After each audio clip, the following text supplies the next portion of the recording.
एक प्रचलित कथा। राजा जनक के शासनकाल में एक व्यक्ति का विवाह हुआ।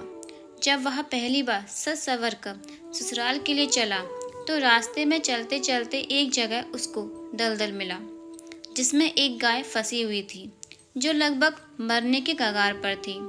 उसने विचार किया कि गाय तो कुछ देर में मरने वाली ही है तथा कीचड़ में जाने पर मेरे कपड़े तथा जूते खराब हो जाएंगे।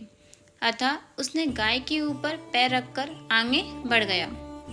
जैसे ही वह आगे बढ़ा, गाय ने तुरंत दम तोड़ दिया तथा श्राप दिया कि जिसके लिए तू जा रहा है उसे देख नहीं पाएगा। यदि देखेगा तो वह मृत्यु को प्राप्त हो जाएगी। वह व्यक्ति अपार दुविधा में फंस गया और गौ श्राप से मुक्ति होने का विचार करने लगा। ससुराल पहुंचकर वह दरवाजे के बाहर घर की ओर पीठ करके बैठ गया और यह विचार करने लगा कि यदि पत्नी पर नजर पड़ी तो अनिष्ट नहीं हो जाए। परिवार के अन्य सदस्यों ने उसको घर के अंदर चलने का काफी अनुरोध किया, किंतु वह नहीं गया और न ही रास्ते में घटित घटना के बारे में किसी को बताया। उसकी पत्नी को जब पता चला तो उसने कहा कि चलो मैं ही चलकर उन्हें घर के अंदर लाती हूँ। पत्नी ने जब उससे कहा कि आप मेरी ओर देखते क्यों नहीं हो, तो वह चुप रहा। काफी अनुरोध करने के उपरांत उसने रास्ते का सारा वृतांत कहकर सुनाया। पत्नी ने कहा कि मैं भी पतिव्रता स्त्री हूँ, ऐसा कैसे हो सकता है? आप मेरी ओर अवश्य देखो। पत्नी की ओर देखते ही उसकी आंखों की रोशनी चली गई और वह गाय के शापवश पत्नी को नहीं देख सका। पत्नी पति को साथ ले जाकर राजा जनक के दरबार में गई और सारा कहा सुनाया। राजा जनक ने राज्य के सभी विद्वानों को सभा में बुलाकर समस्या बताई और गौ श्राप से निवृत्ति का सटीक उपाय पूछा। सभी विद्वानों आपस में मंत्रणा करके एक उपाय सुझाया कि यदि कोई पतिव्रता स्त्री छलनी में गंगाजल लाकर उस जल के छींटे इस व्यक्ति की दोनों आंखों पर लगाए तो गौ श्राप से मुक्ति मिल जाएगी और इसकी आंखों की रोशनी पुनः लौट सकती है। राजा ने पहले अपने महल के अंदर की रानियों सहित सभी स्त्रियों से पूछा तो राजा को सभी के पतिव्रता होने में संदेह की सूचना मिली। अब तो राजा जनक चिंतित हो गए। तब उन्होंने आसपास के सभी राजाओं को सूचना भेजी कि उनके राज्य में यदि कोई पतिव्रता स्त्री है तो उसे सम्मान सहित राजा जनक के दरबार में भेजा जाए। जब यह सूचना राजा दशरथ अयोध्या नरेश को मिली तो उसने पहले सभी रानियों से पूछा।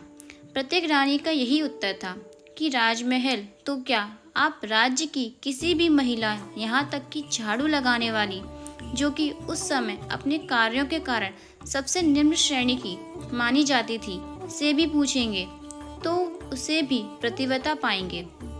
राजा दशरथ को इस समय अपने राज्य की महिलाओं पर आश्चर्य हुआ तो उसने राज्य की सबसे निम्न मानी जाने वाली सफाई वाली को बुला भेजा और उसके पतिव्रता होने के बारे में पूछा।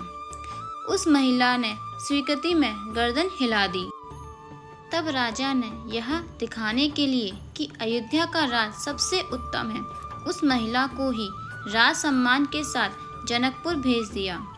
राजा जनक ने उस महिला का पूर्ण राजसी ठाट बाट से सम्मान किया और उसे समस्या बताई।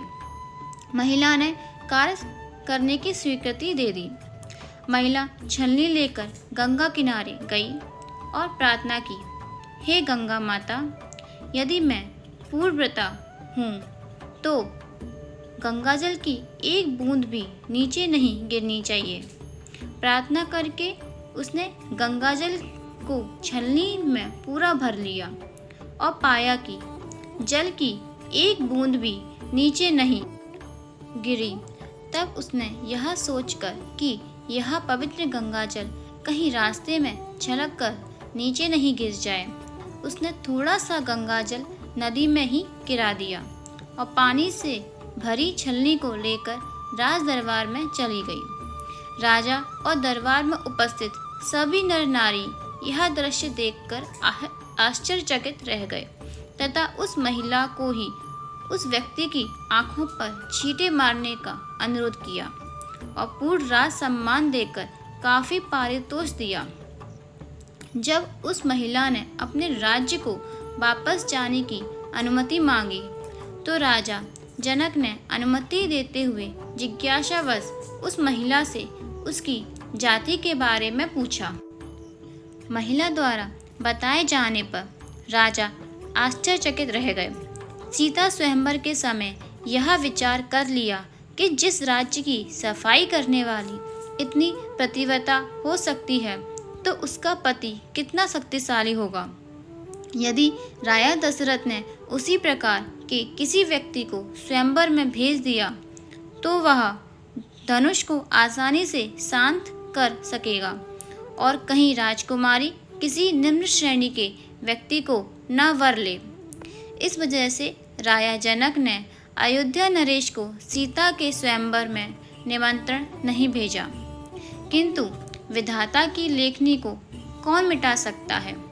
अयोध्या के राजकुमार वन में विचरण करते हुए अपने गुरु के साथ जनकपुर पहुंच ही गए और धनुष तोड़कर श्री राम ने सीता को वर लिया।